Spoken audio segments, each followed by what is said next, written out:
আর যদি জাহান্নামেও যায় তোমার ক্ষতি কোথায়? যে যাবে সে বুঝবে। মানে যত বদমাইশি প্রশ্ন সব আলেম ওলামা বক্তাদের কাছে, নিজে সংশোধন হবে প্রশ্ন আসে। এখন একটা প্রশ্ন হতে পারে যে হুজুর তাহলে শুধু ইবাদতই করে যাব, তাহলে কিছু করবো না? আল্লাহু আকবার, আল্লাহু আকবার।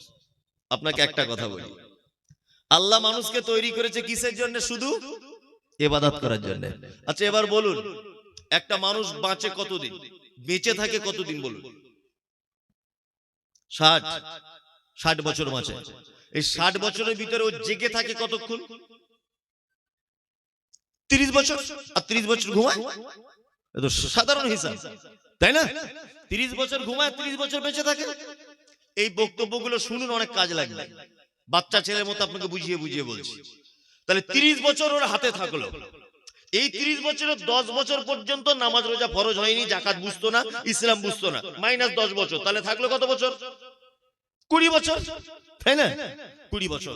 এই 20 বছরের ভিতরে আবার যখন মারা যাবে তার 2-4 বছর আগে অসুস্থ হয়ে যাবে, বিছানায় পড়ে থাকবে, সেন্স থাকবে না, চোখে কম দেখবে, বারবার ওজন নষ্ট হয়ে যাবে, ওর জ্ঞান বুদ্ধি কমে যাবে, ওদিকে আরো 5 বছর ধরে নেন মিস। তাহলে থাকলো কত বছর? 15। এই 15 বছরের ভিতরে আপনি দেখুন ভালো করে, এই 15 বছরের ভিতরে তার বিয়ে করতে হচ্ছে, ছেলে পিলে মানুষ, ভালো করে বুঝবেন। এই 15 বছরের ভিতরে তার ব্যক্তিত্ব, তার নিজস্ব ক্যারিয়ার, তার চাকরি, অর্থ সঞ্চয়, তার জমি জায়গা, তার অদূর ভবিষ্যতের চিন্তা ভাবনা, যাবতীয় পেচ্ছাপ আছে, পায়খানা আছে, গোসল আছে, সবকিছু আছে এই 15 বছরের ভিতরে। আমার মনে হয় চাকরির জন্য যায়, স্কুলে যায়, স্ত্রীকে টাইম দেয়, গোসল করতে হয়, পায়খানা পেচ্ছাপ করতে হয়, আমার মনে হয় আরো 10 বছর চলে যাবে এই করতে করতে। তাহলে থাকলো আর ক বছর? 5 বছর। অথচ আল্লাহ বলছে তোমাকে বানানো হয়েছে কিসের জন্য? ইবাদত। এইটা কখন হবে? এইটা কখন হবে? ব্যাপারটা বুঝতে পারছেন আমি কি বলছি? এইটা কখন? আর তাহলে টাইম থাকলো? থাকলো না তো। অথচ আল্লাহ সুবহানাহু ওয়া তাআলা বলছে তোমার মৃত্যু থেকে, তোমার জন্ম থেকে মৃত্যু পর্যন্ত তোমার তৈরি করা মূল কারণ হচ্ছে তুমি আমার দাসত্ব করবে। এইবার আপনাকে বুঝতে হবে দাসত্ব আর গোলামি কাকে বলে, মূলত কাকে বলে, এটা আপনাকে বুঝতে হবে। এক, আল্লাহর নবী বললেন ফজরের, আল্লাহর নবী বললেন তুমি এশার নামাজ পড়ে আর কোনো দিকে যাবে না, বাজারে যাবে না, তোমার কোন জায়গায় যাবে না, তুমি একটা কাজ করবে, তুমি ঘরের ভিতরে ঢুকে যাবে, তোমার বিবিকে নিয়ে তুমি ঘুমিয়ে পড়বে, তোমার বেটাকে নিয়ে তুমি ঘুমিয়ে পড়বে। ঘুমানোর নিয়মটা কি? তুমি দরজা লাগানোর পর লাইটটা অফ করে দিবে, প্রয়োজনে মশারি টাঙিয়ে নিবে, ডান করতে ঘুমাবে, আর ঘুমানোর সময় একটি দোয়া বলবে আল্লাহুম্মা বিসমিকা আমুতু ওয়া আহইয়া। ঘুমের ভিতরে যদি তুমি ভালো খারাপ কোনো স্বপ্ন দেখো তাহলে করট পরিবর্তন করে নিবে, আর একবার বলবে আউযু বিল্লাহি মিনাশ শাইতানির রাজিম। এইটা বলার পরে 3 বার থু থু থু এরকম করে আওয়াজ করবে। ঘুম থেকে উঠে গেলে আল্লাহর নবী বলছেন ঘুম থেকে উঠে যাওয়ার পরে সঙ্গে সঙ্গে তুমি খাদ্যর পাত্রে হাত দিতে পাবে না। কোন জিনিসে হাত দেওয়ার আগে তুমি তোমার হাতটা কবজি পর্যন্ত ধুয়ে নাও, তারপরে তুমি ভাতের থালাতে হাত দাও, চায়ের পাত্রে হাত দাও, তোমার বিস্কুটের প্যাকেটে হাত দাও, তার আগে হাত দিতে পাবে না। আর ঘুমানোর আগে একটা দোয়া বলতে হবে আলহামদুলিল্লাহিল্লাযী আহিয়ানা বাদামা আমাতানা ওয়া ইলাইহিন নুশুর। এই পদ্ধতিতে যদি আপনি ঘুমান তো যতক্ষণ আপনি ঘুমাবেন আপনার লুঙ্গি আগলা হয়ে যাক আর লুঙ্গি পড়া থাক, টোটালটা ইবাদতের সমতুল্য।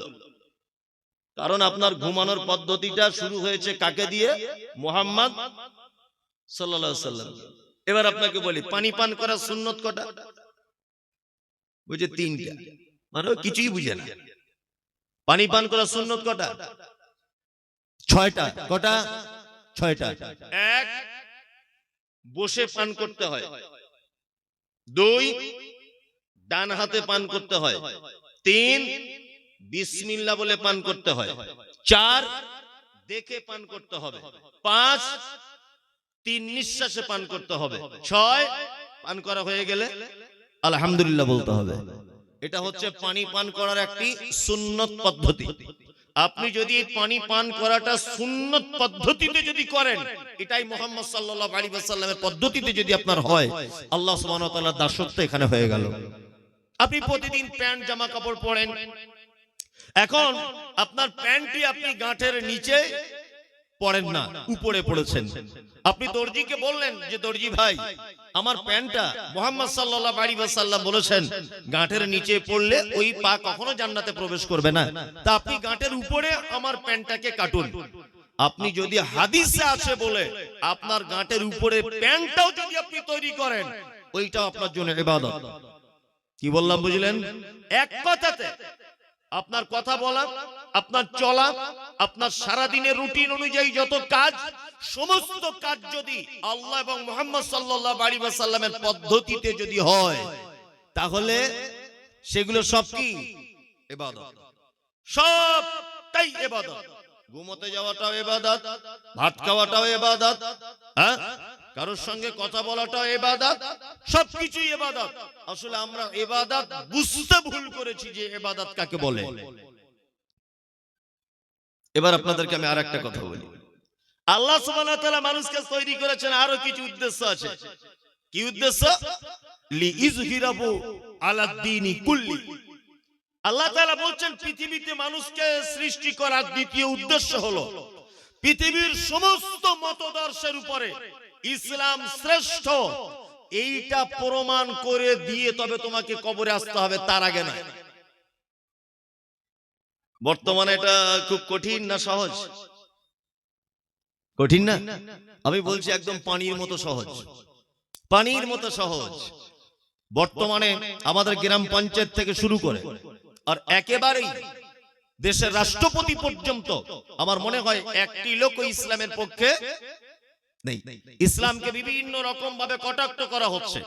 আপনারা জানেন যে আজ থেকে 2-3 দিন আগে বিহারের সরকার নীতিশ কুমার, হ্যাঁ, আল্লাহু আকবার, একজন মহিলা, একজন মুসলিম বোনকে সম্বর্ধনা জানানোর সময় বা তার হাতে মানপত্র দেওয়ার সময় বা চাকরির অ্যাপয়েন্টমেন্ট তুলে দেওয়ার সময়তে আপনারা দেখতে পাচ্ছেন হিজাবটাকে নিজে হাতে করে খুলে দিচ্ছে।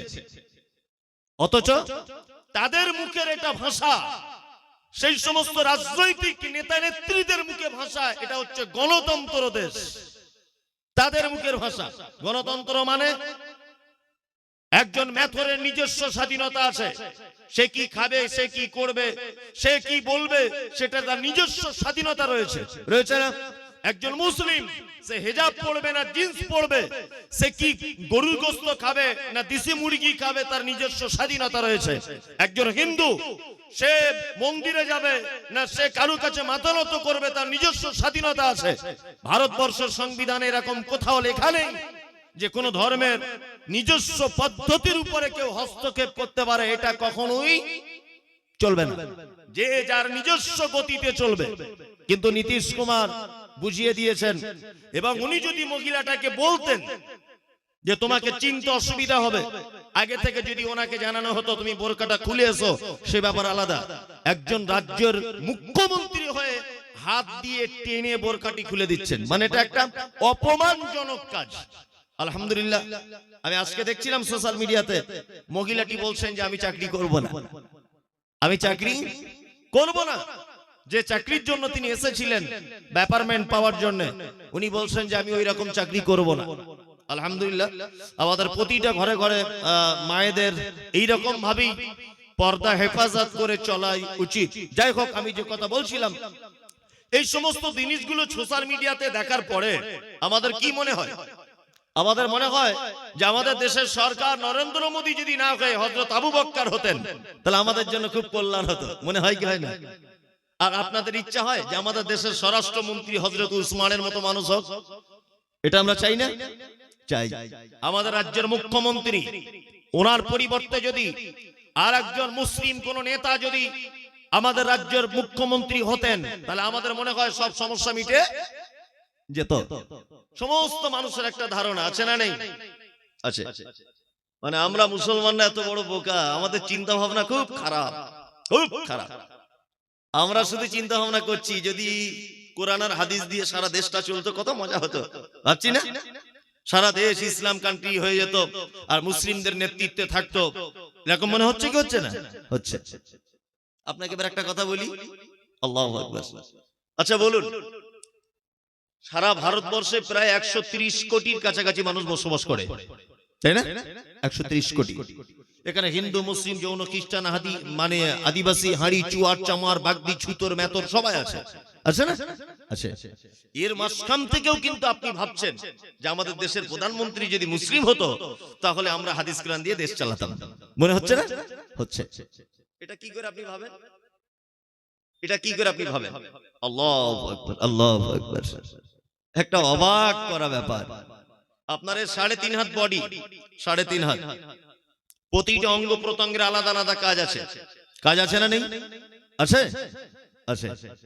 হাতের আলাদা কাজ, চোখের আলাদা কাজ, ব্রেনের আলাদা কাজ, আছে না নেই? আছে। পায়ের আলাদা কাজ, পেটের আলাদা কাজ। আচ্ছা আপনি বলুন তো দেখি, যে আপনি আজকে ফজরের নামাজের পর থেকে নিয়ে এই রাত পর্যন্ত আপনার টোটাল বডিটা হাদিস এবং কোরআন অনুযায়ী চালাতে পেরেছেন একটা লোককে বলুন তো? বলুন, কেউ পেরেছেন? পারেননি। কেউ যদি একজন সুন্দরী মেয়ের দিকে একবার যদি তাকায়, দ্বিতীয়বার আর ভুল করে তাকাতে পারবে না। একটা লোক বলুন যে আজকে জলসাতে একটা ভালো মেয়ে দেখেছিলাম, 3-4 বার তার দিকে তাকাইনি, আমার চোখকে বলেছে এটা ইসলাম পারমিশন দেয় না। আপনার পা একটা ইঞ্চি আজকে সারাদিন কোন অপরাধের সঙ্গে যুক্ত ছিল না, বলুন পেরেছেন আপনার পাকে আটকাতে? পারেননি। আপনার হাত আটকাতে পেরেছেন মোবাইলে খারাপ ছবি দেখা থেকে? আপনার হাত থেকে আপনি আটকাতে পেরেছেন? যে মুসলমান তার 3.5 হাত বডিকে কোরআন এবং হাদিস দিয়ে পরিচালনা করতে পারে না, এই মুসলমানের আবার দাবি সারা দেশের প্রধানমন্ত্রী, রাষ্ট্রপতি, স্বরাষ্ট্রমন্ত্রী, মুখ্যমন্ত্রী সমস্ত কিছুটা হাদিস এবং কোরআন দিয়ে যদি দেশটাকে পরিচালনা করা হয় তাহলে খুব ভালো হয়।